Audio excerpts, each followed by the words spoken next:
Alhamdulillah akak ni dah soul dah dengan kita. Jadi Kak Zain nak tanya sikit, apa akak punya first impression bila masuk dalam grup galeri baru kita hari ni?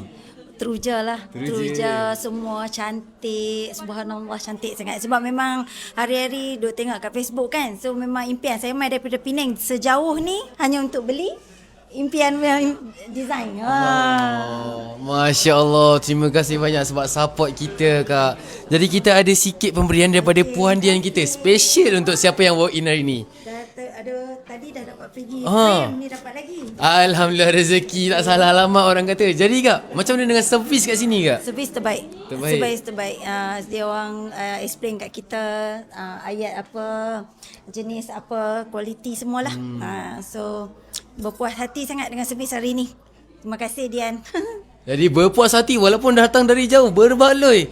Alhamdulillah, jadi rumah akak kita ni bakal dipenuhi dengan kalimah. Ingat nak cari dekat mana? Dian Signature HQ, penuhi rumah dengan kalimah. Apa-apa, Allah nombor 1.